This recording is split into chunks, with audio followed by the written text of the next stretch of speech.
அம்பேத்கர் பற்றி அமித்ஷா பேசிய விஷயங்கள் தான் கடந்த சில தினங்களாகவே அரசியல் வட்டாரங்களில் பரபரப்பாக பேசப்பட்டுட்டு வருது. அமித்ஷாவுக்கு எதிர்க்கட்சியினர்லாம் கண்டனம் தெரிவிச்சிருக்காங்க. கூடவே சில போராட்டங்களும் நடத்திட்டு இருக்காங்க. அமித்ஷா பதவி விலகணும் அப்படின்னு சொல்லிட்டு இருக்காங்க. இதற்கு பாஜக தரப்புல இருந்தும் அவங்க காங்கிரஸ் தான் அம்பேத்கரை இழிவுபடுத்தினாங்க அப்படின்னு அவங்களும் ஒரு பட்டியல் போட்டுட்ருக்காங்க. இந்த விஷயங்கள் தான் இப்போ இந்திய அரசியல்லையே பரபரப்பாக போயிட்டுருக்கிற ஒரு விஷயமா இருக்குது. இதற்காக தமிழ்நாட்டிலையும் கூட போராட்டங்கள் வெடிச்சிருக்கு அப்படின்னு தான் சொல்லணும். அதுலேயும் குறிப்பாக விசிகாவினர் நடத்திய ஒரு போராட்டம் இப்போது சோசியல் மீடியாக்களில் பயங்கரமாக ட்ரோல் செய்யப்படுது. விசிகாவினர் ரயில் மறியல் போராட்டம் பண்ணலாம் அப்படின்னு சொல்லி தண்டவாளத்தில் ஏறி நின்று ரயிலை மறித்து போராட்டம் பண்ணிகிட்டு இருந்திருக்காங்க. அந்த நேரத்தில் அவங்கள நோக்கி ஒரு ரயில் ரொம்பவே வேகமாக வந்திருக்கு.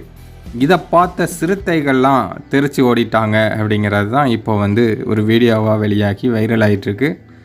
பாலிமர் சேனல் அந்த வீடியோவை வெளியிட்டிருந்தாங்க. பாலிமர் பற்றி நம்ம சொல்லவா வேணும், அவங்க என்ன மியூசிக் போட்டிருப்பாங்க அப்படின்னு இப்போ நீங்களே பாருங்கள்.